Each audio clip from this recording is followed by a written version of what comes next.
கொத்துளத்தில் உள்ள மொழிப்போர் தியாகிகள் நினைவிடத்தில் முதல்வர் மு.க.ஸ்டாலின் தலைமையில் அஞ்சலி. ஹிந்தி திணிப்பை எதிர்த்து போராடி உயிர் நீத்த தியாகிகளுக்கு வீர வணக்கம் செலுத்திய அமைச்சர்கள்.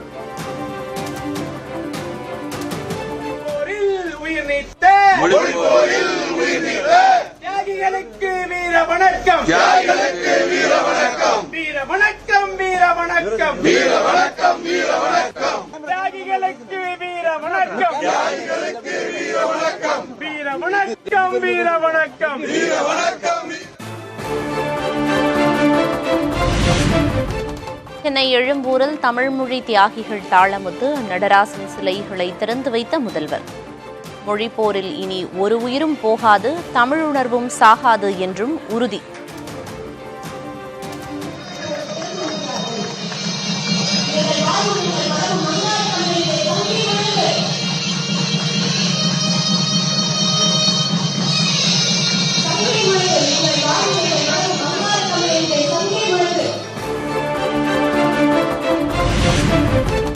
அன்னை தமிழை காக்க தன்னுயிர் நீத்த மொழிப்போர் தியாகிகளுக்கு வீரவணக்கம் என எதிர்க்கட்சித் தலைவர் பழனிசாமி பதிவு.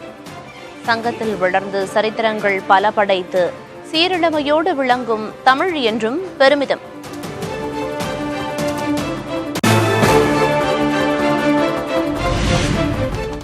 கால் பங்கு வாக்குறுதிகளை கூட திமுக நிறைவேற்றவில்லை என எடப்பாடி கே. பழனிசாமி குற்றச்சாட்டு. திமுகவுக்கு இதுதான் இறுதி தேர்தல், இனி எப்போதும் திமுக ஆட்சிக்கு வராது எனவும் பேட்டி.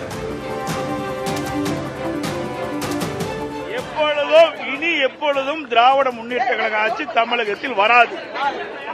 இந்த தேர்தலோட இறுதி தேர்தல் திமுக அறிவிக்கப்பட்ட தேர்தல் அறிக்கையில் 1/4 தேர்தல் அறிக்கை கூட நிறைவேற்றப்படவில்லை.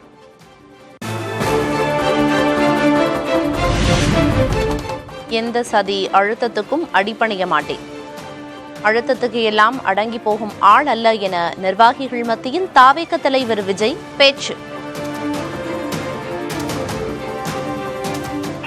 இந்த அரசியல் பயணத்தில் மிக மிக மிக முக்கியமான ஒரு காலகட்டத்தில் நாம் இருக்கிறோம். நான் ஏன் இதை இவ்வளவு அழுத்தமா சொல்றேன் அப்படின்னா, ஏதாவது அழுத்தம் இருக்குமோன்னு நினைக்கிறீங்களோ?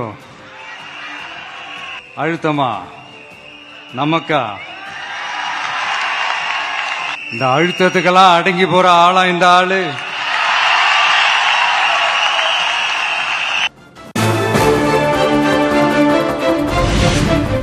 திமுக அதிமுக இரண்டையும் கடுமையாக சாடிய விஜய்.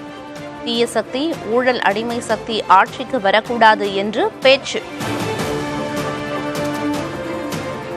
இந்த தீய சக்தியா இருக்கட்டும், இந்த ஊழல் சக்தியா இருக்கட்டும், 2 பேரும் தமிழ்நாட்டை ஆண்டவே கூடாது. அப்படிப்பட்ட இந்த கட்சிகளை உண்மையா தில்லா எதிர்க்கிற அந்த கட்ஸும் கெத்தும் நம்ம கிட்ட மட்டும்தான் இருக்கு.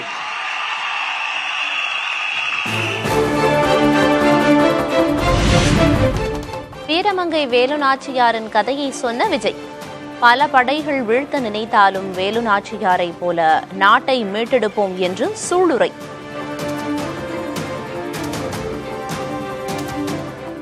சொந்த நாட்டிலேயே ஒரு கூட்டம் அபகரிக்குது, சொந்த நாட்டிலேயே இருக்க முடியாத அளவுக்கு ஒரு நெருக்கடி ஏற்படுது. சோ வேற வழி இல்லாம அந்த நாட்டு விட்டே வெளியே போய் வேற ஒரு இடத்துக்கு போய் காடு மலை அப்படி இப்படின்னு சுத்தி மறைஞ்சு வாழ வேண்டிய ஒரு சூழ்நிலை ஏற்படுது.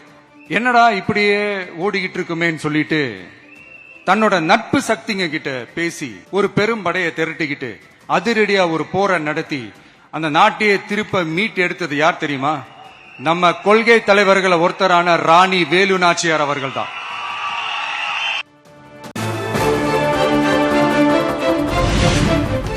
தேர்தலில் தனியாக நின்று கெத்தாக வெற்றி பெறும் அளவுக்கு தாவேகவில் மிகப்பெரிய படை உள்ளது. பெண்கள் படையை கண்ட அரசியல் அரங்கமே அதிர்ந்துள்ளதாகவும் விஜய் பேச்சு. தனியாவும் நின்று கெத்தா ஜெயிக்கிற அளவுக்கு ஒரு மிகப்பெரிய படை, கட்ஸான குயில்கள் நிறைந்த பெண்கள் படையும் நம்மளோட இருக்கிறாங்க. அந்த பெண்கள் படையை பார்த்துதான் அரசியல் அரங்கமே அதிர்ந்து போயிருக்குது.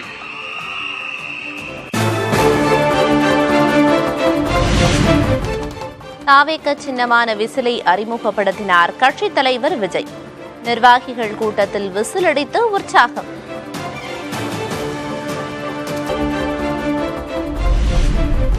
குடியரசு தின விழாவையொட்டி முழு பாதுகாப்பு வளையத்திற்குள் தலைநகர் டெல்லி.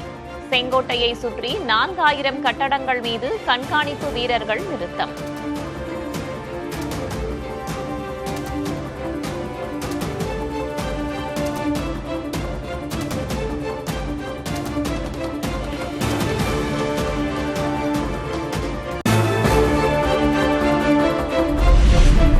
இந்திய பொருட்கள் என்றாலே உயர்தரமானவை என்ற எண்ணம் உலகெங்கும் உருவாக வேண்டும். மனதின் குரல் வானொலி நிகழ்ச்சியில் உற்பத்தியாளர்களுக்கு பிரதமர் மோடி அறிவுறுத்தல்.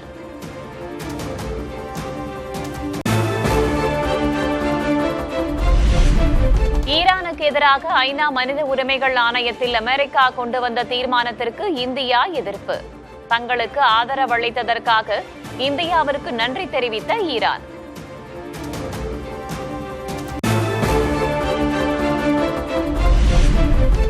ஹிமாச்சல பிரதேசத்தில் நிலவும் கடும் பனிப்பொழிவால் பொதுமக்களின் இயல்பு வாழ்க்கை பாதிப்பு. சாலைகளில் சூழ்ந்த பனியால் மனாலியில் கடும் போக்குவரத்து நெரிசல்.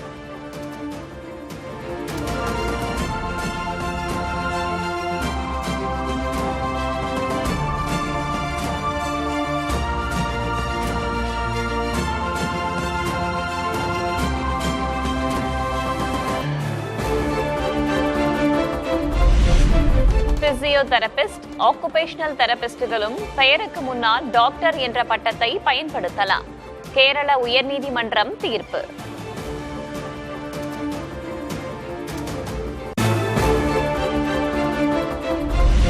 அமெரிக்க மத்தியஸ்தர் முன்னிலையில் உக்ரைன் ரஷ்யா இடையே நடைபெற்ற போர் நிறுத்தம் குறித்த பேச்சு. அபுதாபியில் 2 நாட்கள் நடைபெற்ற பேச்சுவார்த்தை முடிவு எட்டப்படாமல் தோல்வி.